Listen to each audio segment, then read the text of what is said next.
tashlab qo'ygan. Mana kengashda qanday qatnashadi? Ovoz berishni bitta Telegramdan sayt qildim, shuni tashlayman, ruscha. Ovoz beradi, sarg'ayadi. Ovoz berish boshlab.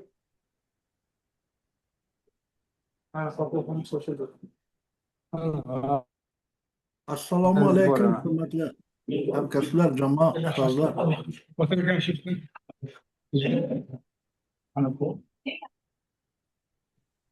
To'la boshlasak bo'ladimi?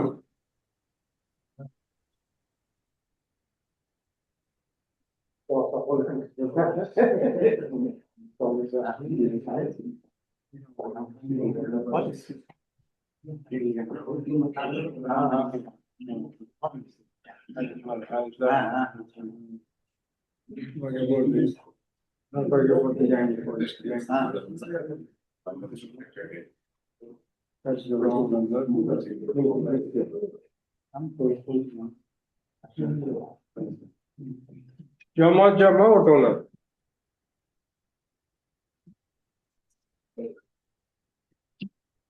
O'rin bor ekan, o'rin bor o'rtoqlar. Avvalom bor mana kengashimizni yangi a'zolarini bilan tanishtirmoqchiman, hurmatli o'rtoqlar. Ozodboy Mo'madsaliyev, qadrdon eski o'rtog'imiz, kengash a'zosi bo'lmasa ham juda faol qatnashib kelyaptilar. Ko'p yillardan beri kengashda faoliyatida. Bu kishi Samarqand davlat arxitektura qurilish universitetining kafedra professori, fizika matematika fanlari doktori. Umarali Nazarov, Samarqand davlat universitetining kafedra professori, fizika matematika fanlari doktori. Tanishlar bu kishini ham. Diktirov Vladimir Vladimirovich, bu kishi Novosibirsk davlat arxitektura qurilish universiteti kafedra mudiri, Chenikov. Qanaqa kafedra mudiri bu? Gidrovlika o'quvchi. Men Novosibirskni bitirganman, kстати. Sibstrin deb aytiladi. Sibirsk injener-строительный institut. Popov Valentin Leonidovich, Berlin Chenikov universiteti laboratoriya mudiri, Samarqand davlat universiteti kafedra professori, Chenikov fanlar doktori professor bu kishi. Va Wang Hanglin, Xitoy Hunan universiteti professori, Chenikov fanlar doktori professor. O'rtoqlarning ayrimlari onlaynda borlar. Buning uchun qanaqa takliflar bo'ladi o'rtoqlar? Kengashni ochish bo'yicha. O'rin bor. Ochsak bo'ladimi? Ovoz berishlarini so'rayman. Qarshilar, betaraflar ko'p. Rahmat. Valentin Leonidovich tushungan bo'lsalar kerak o'zbekcha. Kun tartibida o'rtoqlar bugun quyidagi masalalar. Birinchisi, deformatsiyalanuvchan qattiq jism mexanikasi ixtisosligidan fizika matematika fanlari bo'yicha falsafa doktori ilmiy darajasini olish uchun Ismoilov Xursandbek Farhodovichning doiraviy konustimon qobiqning deformatsiyalanuvchi muhit bilan o'zaro nostatsionar ta'sirlashuv mavzusidagi dissertatsiya himoyasi. Qani u kishi?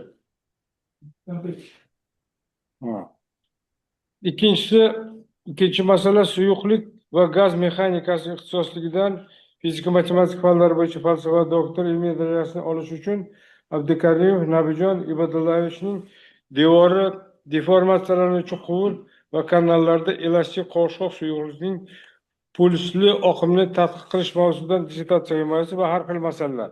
Kun tartibi bo'yicha qanaqa takliflar bo'ladi o'rtoqlar? Tasdiqlasindagi o'rtoqlar ovoz berishni so'rayman. Qarshi betaraflar yo'q, rahmat. Kun tartibidagi birinchi masalaga o'tsak, Ismoilov Xursandbek Farhodovichning dissertatsiya ishi Sharof Rashid nomidagi Samarqand davlat universitetida bajarilgan.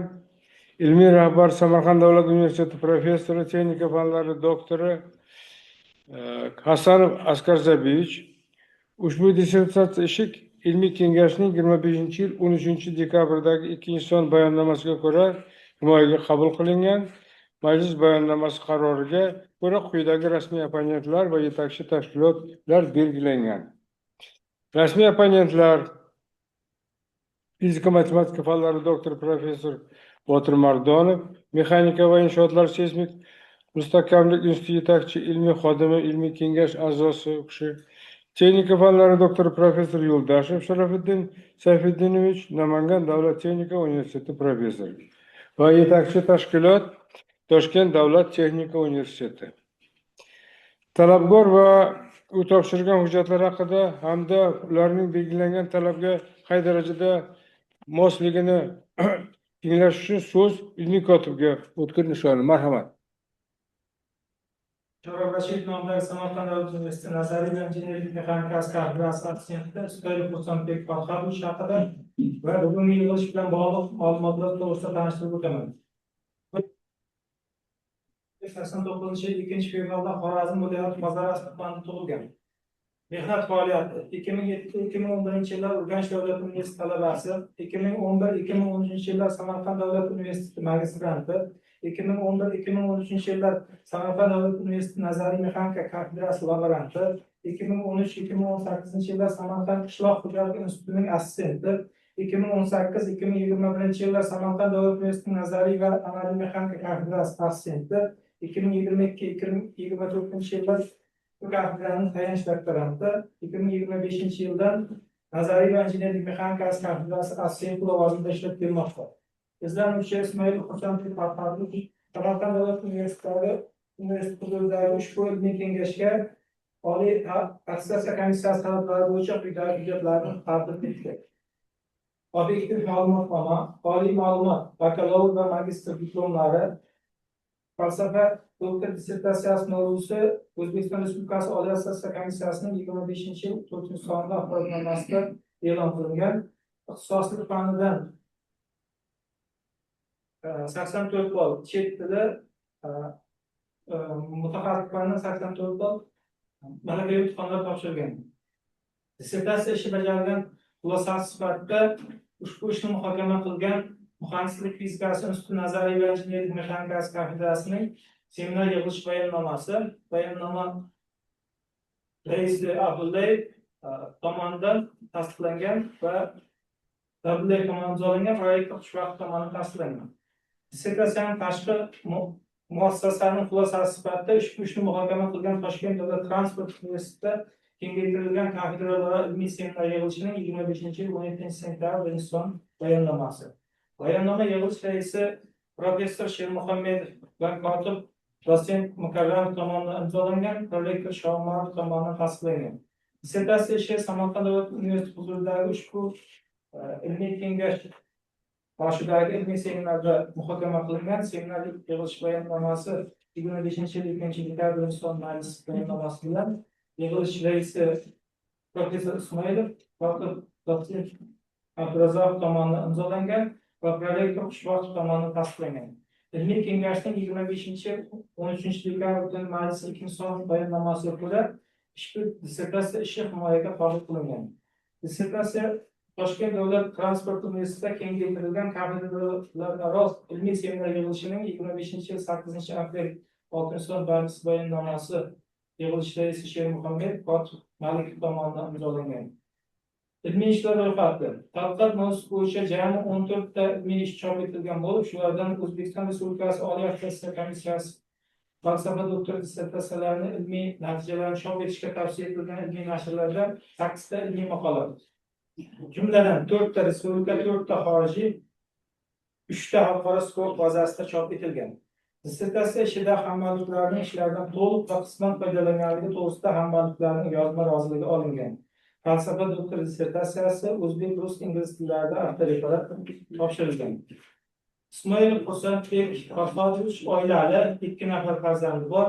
Izlanuvchining yig'ma yilda O'zbekiston Respublikasi Oliy attestatsiya komissiyasi tomonidan talab qilingan barcha hujjatlar mavjud va ular belgilangan talablarga javob beradi. Tashkilotning natijalari joriy qilinishi bo'yicha o'zgarishli loyiha bitiruvchi tashkilot tomonidan akt tuzilgan. Biofundament NCJ tomonidan akt tuzilgan va ular O'zbekiston Respublikasi O'zbekiston qurilish va uy-joy kommunal xo'jaligi vazirligidagi texnik me'yorlash standartlashtirish ilmiy ma'lumotnomasi bilan tasdiqlangan. Mutlaq talabgor taqdim etgan hujjatlar bo'yicha savollar bormi?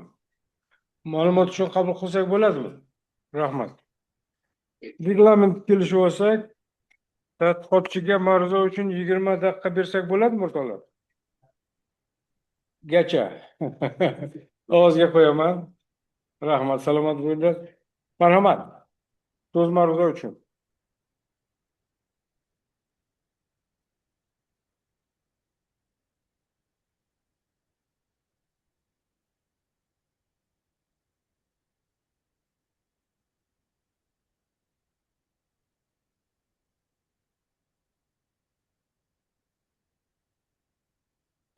Assalomu alaykum, hurmatli ustozlar, hurmatli kengash qatnashchilari, hurmatli rais.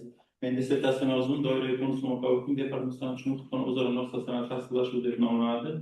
Ilmiy rahbarim Husan Askarzadiyevich. Tadqiqot ishining dolzarbligi